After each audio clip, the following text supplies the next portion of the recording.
Right, let's once again take a look at the breaking news we have from the IEBC this hour. The chairman of the commission, Wafula Chebukati, has now written to the commission's CEO, Chiloba, demanding tough answers on what went wrong with the August 8th presidential election.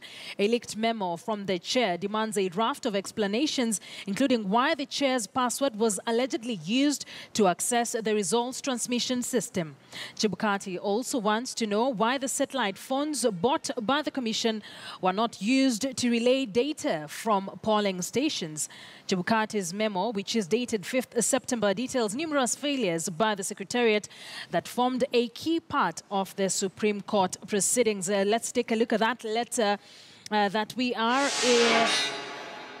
currently have, that memo from IEBC Chairperson Wafula Chebukati to IEBC CEO Chiloba. That is the said letter dated 5th September that was sent to Chiloba to just give a number of explanations on why things really went wrong on August the 8th in an election that has made history with the results being overturned there by the Supreme Court of Kenya, led by Chief Justice David Maraga. So we'll quickly go through the contents of this letter. Then later on, we'll be speaking to our senior political reporter, Duncan Haimba, who's currently following this up for us. This letter is dated 5th of September, an internal memo from the IEBC to the Chief Electoral Officer or Executive Officer's office, that is Chiloba.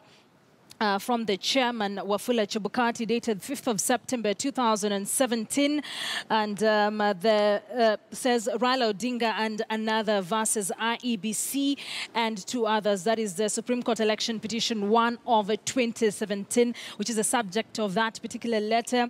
And the above subject matter, I'll quickly go through that. And the press statement released by the chairperson on behalf of the commission on Friday of the 1st of September 2017, referring to that particular statement that Wafula Chebukati made soon after the announcement or the ruling that was made there by the Supreme Court. So let's quickly take a look at some of the things that have been highlighted in this particular internal memo that Wafula Chebukati, the chairperson of the commission, sent to Chiloba, saying that with regard to the matter in which the commission conducted the impugned presidential elections, respond and explain the basis for your contradiction.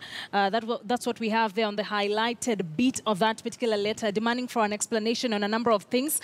So let's take a look at that. Respond and explain what happened to the printed forms that were meant to have various approved security features and names of candidates printed in accordance with the ballot proofs and as verified by the due diligence teams the commission sent to Dubai. One of the explanations that Wafula Chebukati is demanding from CEO Chiloba. Another is respond and explain on whether these machines were supplied and fit for purpose as contracted and where they were availed and failed to work. Explain the failure of some of the kits that failed to work and whether indeed they were delivered. And finally, respond and explain what occasioned the massive failure in the devices that would have been used in transmitting the results. And remember, this is some of the arguments that were put forward by the legal team for NASA as they took this particular case to court, led by senior counsel James Orengo. The questions that they were interrogating, and this were the basis of their arguments on why they think or why they thought this particular election was bungled. So these are indeed the same questions that are being asked there by Wafula Chebukati, demanding answers, very tough answers there from the CEO, Chiloba, seeming to pick up from the turmoil that we have been seeing from the IEBC, a very evident rift there, or division, if you like, between the commission and the Secretariat. Duncan Haimba, as I mentioned earlier, our senior political reporter, will be joining us later with more details of that particular letter and what really we expect with just 39 days to go to the election.